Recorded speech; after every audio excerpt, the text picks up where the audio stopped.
जिसे फिशर की तकलीफ होती है वो खुद ही समझ सकता है कि ये कितना कष्टदायी होता है। ऐसे काफ़ी पेशेंट्स मैंने देखे हैं जिन्हें फिशर का नाम भी पता नहीं था और जब तकलीफ हो गई वो बहुत परेशान हो गए।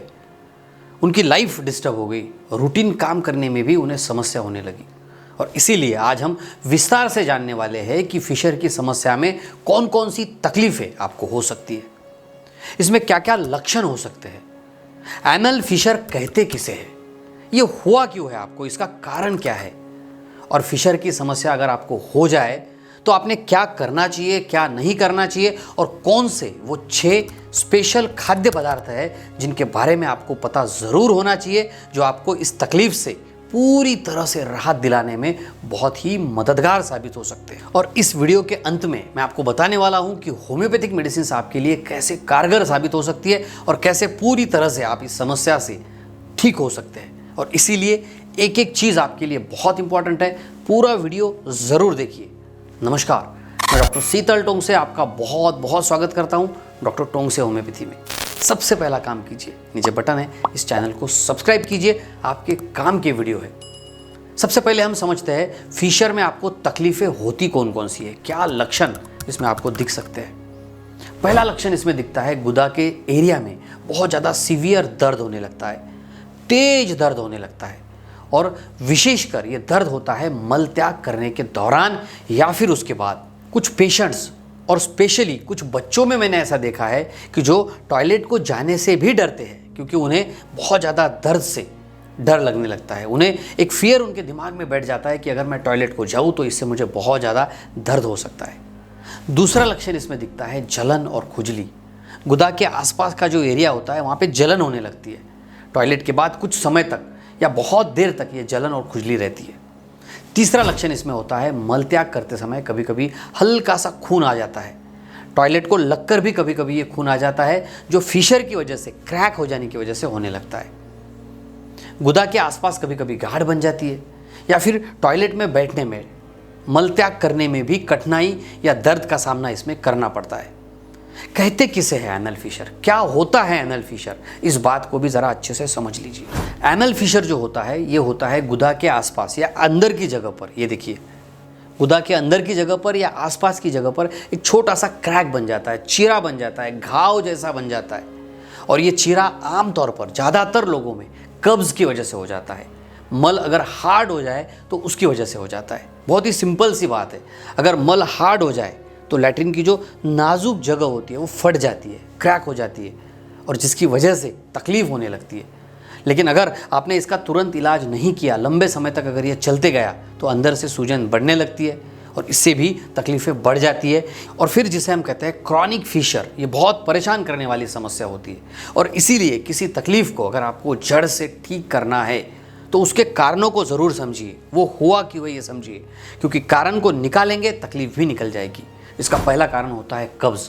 अगर आपको लगातार काफ़ी दिनों तक हार्ड लैट्रिन होती है, आपका मल सूखा है, या फिर अचानक से आपका डाइजेशन डिस्टर्ब हो गया, लैट्रिन हार्ड हो गई, तो उसकी वजह से, प्रेशर की वजह से दरार बन जाती है, जिसे हम फिशर कहते हैं। दूसरा कारण होता है लंबे समय तक अगर आपको दस्त है तो इससे भी ये तकलीफ हो सकती है। तीसरा कारण होता है गुदा क्षेत्र में अगर किसी वजह से कोई एक्सीडेंट हो जाए, चोट लग जाए, तो इससे भी ये तकलीफ हो जाती है। चौथा कारण होता है आपकी आंतड़ियों में, इंटेस्टाइन में अगर स्वेलिंग आ जाए, सूजन आ जाए। जैसे पेशेंट को अगर आईबीएस है या कोन्स डिसीज है तो ऐसे कंडीशन में भी ये तकलीफ बढ़ सकती है। इसका पांचवा कारण है प्रेगनेंसी के दौरान महिलाओं में ये फिशर की तकलीफ हो जाती है क्योंकि लैट्रिन की जगह पर प्रेशर बन जाता है। 6 नंबर का इसका कारण है अगर आपका वेट ज़्यादा है तो इससे भी लैट्रिन की जगह पर प्रेशर बनेगा और जिसकी वजह से लैट्रिन की जगह फट सकती है। अब कारण समझ गया, क्यों हो गया ये भी समझ गया, लक्षणों के बारे में भी समझ गया, अभी के अभी आपने क्या शुरू करना चाहिए वो भी ज़रा समझ लीजिए। सबसे पहला काम कीजिए, फाइबर युक्त भोजन कीजिए। जी हाँ, अगर आपको कब्ज से बचना है तो फाइबर्स का सेवन ज़्यादा से ज़्यादा कीजिए। इसके ऊपर मेरे काफ़ी वीडियोज़ हैं, आप ज़रूर देखिए। दूसरा काम कीजिए, पर्याप्त मात्रा में पानी पीजिए, भरपूर पानी पीजिए। बहुत बार काम की गड़बड़ी में पानी पीना हम भूल जाते हैं और जिसकी वजह से मल सख्त हो जाता है। तीसरा काम कीजिए, गुनगुने पानी में आप बैठ सकते हैं, जिसे हम कहते हैं सिट्स बाथ। अगर आपको बहुत ज़्यादा तकलीफ हो रही है तो 10 से 15 दिन तक सुबह और शाम दोनों वक्त आपको करना क्या है, एक टब में गर्म गुनगुना पानी लेना है और उसमें 5 से 10 मिनट तक बैठना है। इससे लैट्रिन की जगह की जो मसल्स होती है वो रिलैक्स हो जाती है, आपकी स्वेलिंग और दर्द दोनों भी कम हो जाएगा।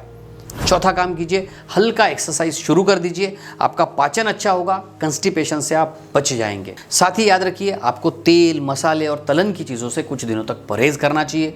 एक ही जगह पर बहुत देर तक नहीं बैठना चाहिए। चलिए अब जानते हैं उन 6 चीज़ों के बारे में जो आपके लिए बहुत फायदेमंद साबित हो सकते हैं और तुरंत आपको राहत दिलाने में ये मदद कर सकते हैं। नंबर 1 पर है पपीता। जी हाँ, पपीता बहुत ही फायदेमंद हो सकता है आपके डाइजेशन के लिए।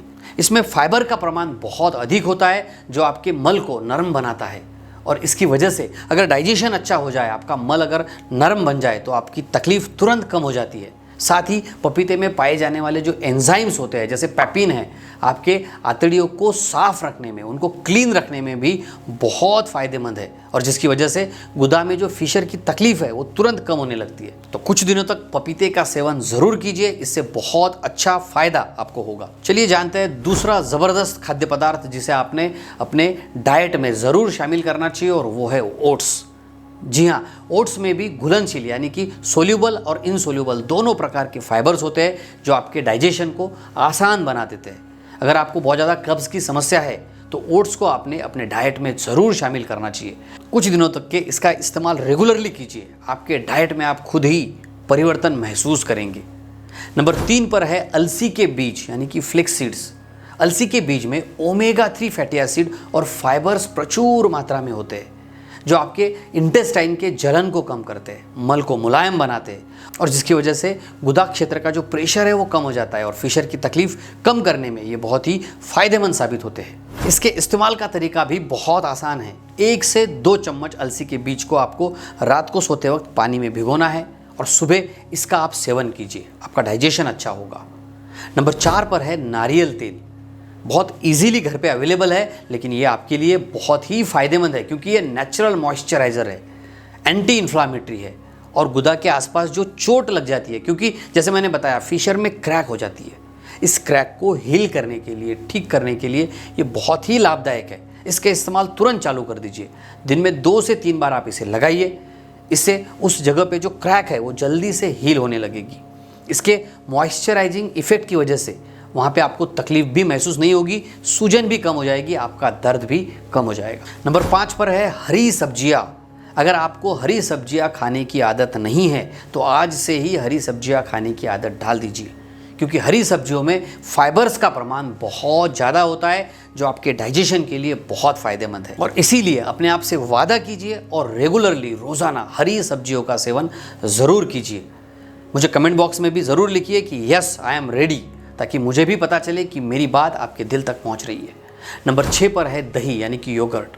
जी हाँ, दही में प्रोबायोटिक्स होते हैं जो आंतों को, इंटेस्टाइन को हेल्दी रखने में, उन्हें बेहतर बनाने में और डाइजेशन के सुधार में बहुत ही फायदेमंद होते हैं।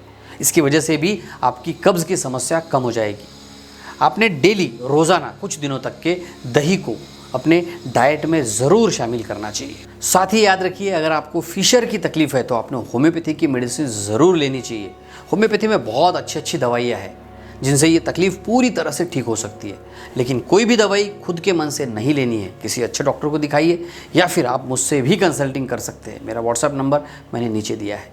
आशा करता हूँ ये सारी जानकारी आपके लिए बहुत फ़ायदेमंद साबित होगी। इस वीडियो को अपने दोस्तों तक भी शेयर ज़रूर कीजिए। तो हंसते रहिए, मुस्कुराते रहिए, अपना और अपने परिवार का बहुत बहुत ख्याल रखिए। धन्यवाद।